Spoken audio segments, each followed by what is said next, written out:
Hello guys, welcome back to my YouTube channel. So आज हम जावा का एक नया प्रोग्राम सॉल्व करेंगे। सो क्वेश्चन देख लेते हैं। Write a program in Java to print the following pattern. So question में हमको बोला गया कि एक जावा में एक प्रोग्राम लिखो जिससे हमें जो पैटर्न दिया उसे प्रिंट करवा सके। Okay, so let's start. So सबसे पहले हम एक क्लास बनाएंगे। यहाँ पर मैंने एक पैटर्न नाम का क्लास बना लिया। अब हम वेरिएबल्स डिक्लेयर करते हैं। ओके, सो हम यहाँ पे बस दो ही वेरिएबल्स डिक्लेयर करेंगे जो कि दोनों लूप के वेरिएबल होंगे, बिकॉज हम ये प्रोग्राम को नेस्टेड लूप से सॉल्व करेंगे। ओके, हमारा डेटा टाइप होगा इंट। ठीक है, इंट आई और जे। ठीक है, अब अपना फॉर लूप शुरू करते हैं। फॉर आउटर लूप में हम आई को इनिशियलाइज कर देते हैं 1 के साथ। ठीक है, I is less than equal to 5। हमारा जो आउटर लूप है वो रन करेगा 5 टाइम्स। 5 टाइम्स क्यों? देखो यहाँ पे ये जो पैटर्न है वो कितने लाइन्स में प्रिंट हुआ है? 1 2 3 4 5 है ना, 5 लाइन्स में प्रिंट हुआ है। नंबर ऑफ रॉज 5 है, इसलिए हम यहाँ पे 5 डाले। ओके, अब आई को इंक्रीमेंट करवाते हैं। ठीक है, ये हो गया हमारा आउटर लूप। अब हम लिखते हैं inner loop. For J is equal to 1, J को भी हमने इनिशियलाइज किया 1 के साथ। J is less than equal to 5, J को भी हम इनर लूप भी हमारा 5 टाइम्स रन करेगा। क्यों? देखो यहाँ पे हर एक लाइन में कितने नंबर्स प्रिंट हो रहे हैं? 5 5। देखो 1 2 3 4 5, 1 2 3 4 5, 1 2 3 4 5, मतलब हर एक लाइन में 5 5 नंबर्स प्रिंट हो रहे हैं, इसलिए हम यहाँ पे इनर लूप को रन करवाएंगे 5 टाइम्स। ओके, जे प्लस प्लस। ठीक है, अब हम अपना इनर लूप में प्रिंट वाला स्टेटमेंट लिखते हैं। ओके,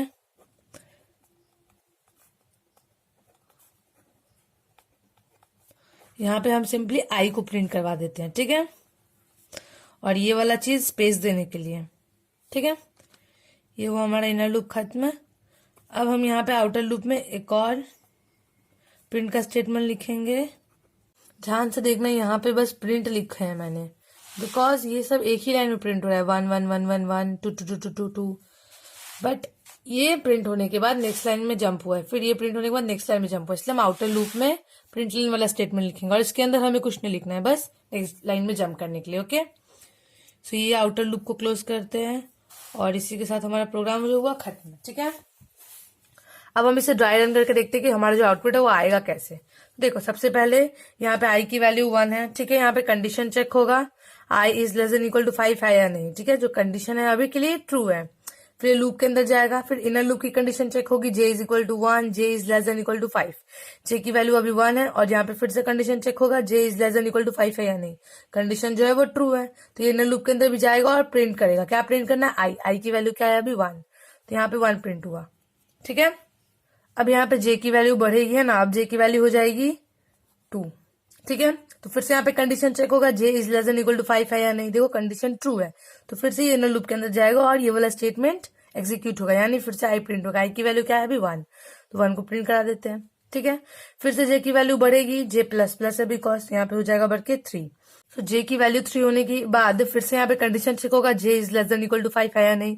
तो जो कंडीशन है अभी भी ट्रू है, तो फिर से इनर लूप के अंदर जाएगा और आई यानी 1 फिर से प्रिंट होगा, तो यहाँ फिर से प्रिंट हुआ 1। ओके, फिर से यहाँ पे जे की वैल्यू इंक्रीमेंट होगी, यानी फिर से बढ़ के हो जाएगी 4। ठीक है, फिर से हमें कंडीशन चेक होगा J is less than equal to 5 है या नहीं। जो कंडीशन है अभी भी ट्रू है, तो फिर से यहाँ पे ये वाला स्टेटमेंट एग्जीक्यूट होगा, यानी फिर से यहाँ पे 1 प्रिंट हो जाएगा। तो फिर से यहाँ पे जे की वैल्यू बढ़ेगी और बढ़ के हो जाएगी 5। ठीक है, फिर से कंडीशन जो है वो चेक होगा J is less than equal to 5 है या नहीं। जो कंडीशन है वो अभी भी ट्रू है, तो फिर से ये वाला स्टेटमेंट एग्जीक्यूट होगा और फिर से आई यानी 1 प्रिंट हो जाएगा। ठीक है, फिर से जे की वैल्यू बढ़ेगी, बिकॉज यहाँ पे जे प्लस प्लस जो तो इंक्रीमेंट होता रहेगा, तो फिर से जे की वैल्यू बढ़ के हो जाएगी 6। ठीक है, इस बार 6 होने के बाद फिर से कंडीशन चेक होगा। ध्यान से देखो, इस बार जो कंडीशन है वो फॉल्स हो गया, तो हमारा जो इनर लूप है वो हो जाएगा टर्मिनेट। ये वाला स्टेटमेंट एग्जीक्यूट नहीं होगा। अब हमारा ये वाला स्टेटमेंट एग्जीक्यूट होगा आउटर लूप का, यानी एलएन, यानी ये नेक्स्ट लाइन में चला जाएगा। यहाँ पे कुछ प्रिंट करना नहीं है, तो बस ये सिंपली नेक्स्ट लाइन में चला गया हमारा कर्सर। ठीक है, हमारा जो आउटपुट है अब यहाँ से आएगा। अब यहाँ पे आई की वैल्यू बढ़ेगी, आई की वैल्यू बढ़ के हो जाएगी इस बार 2। आई की वैल्यू 2 होने के बाद फिर से यहाँ पे जो है कंडीशन चेक होगा आउटर लूप में। देखो जो कंडीशन है वो 2 है, I is less than equal to 5 है, 2 5 से छोटा होता है, राइट। फिर से ये लूप के अंदर जाएगा और यहाँ पे इनर लूप की कंडीशन चेक होगी, J is equal to 1, J is less than equal to 5। ठीक है, जे की वैल्यू फिर से है यहाँ पे 1। ओके तो फिर से कंडीशन चेक होगा इनर लूप का, J is less than equal to 5 है, यानी जो कंडीशन है वो ट्रू है। तो फिर से इनर लूप के अंदर जाएगा और यहाँ पे ये वाला स्टेटमेंट एग्जीक्यूट करेगा। आई फिर से प्रिंट होगा, आई की अभी प्रेजेंट वैल्यू क्या है 2, तो यहाँ पे प्रिंट हो जाएगा अभी 2। ठीक है, फिर से यहाँ पे जे की वैल्यू बढ़ के हो जाएगी 2, जे प्लस प्लस है इसलिए इंक्रीमेंट होगा। ओके फिर से यहाँ पे कंडीशन चेक होगा, J is less than equal to 5 है, यानी जो कंडीशन है वो ट्रू है। तो फिर से इनर लूप के अंदर जाएगा और ये वाला स्टेटमेंट एग्जीक्यूट होने के बाद आई प्रिंट होगा, यानी फिर से 2 प्रिंट हो जाएगा। ओके फिर से जे की वैल्यू बढ़ के हो जाएगी 3। फिर कंडीशन चेक होगा, J is less than equal to 5 है, यानी जो कंडीशन है वो अभी भी ट्रू है। तो फिर से इनर लूप के अंदर जाएगा और ये वाला स्टेटमेंट एग्जीक्यूट करेगा, यानी आई फिर से 2 प्रिंट होगा। ओके फिर से जे की वैल्यू बढ़ के हो जाएगी 4।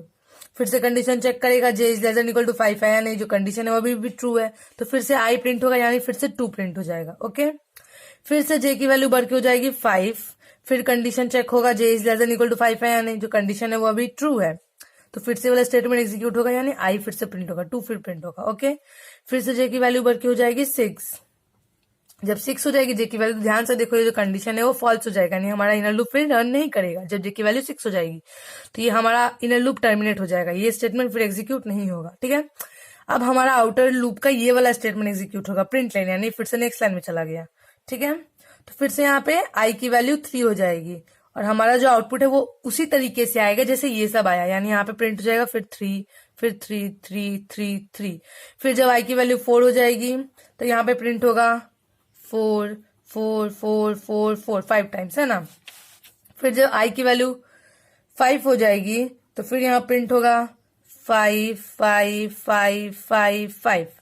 अब जब आई की वैल्यू 6 हो जाएगी तो यहाँ पे फिर कंडीशन चेक होगा ना, तो देखो जो कंडीशन है वो हो जाएगा फॉल्स, तो हमारा आउटर लूप भी हो जाएगा टर्मिनेट और हमारा जो फाइनल आउटपुट है वो होगा ये। ठीक है, सो यहाँ पे हमारा आउटपुट आ चुका है, right. Okay so I hope आपको ये प्रोग्राम समझ में आ गया होगा। अगर आपको प्रोग्राम समझ में आ गया है तो वीडियो को लाइक कर दे और ऐसे ही कोडिंग से रिलेटेड वीडियो देखने के लिए हमारे चैनल को सब्सक्राइब कर दे। Thank you.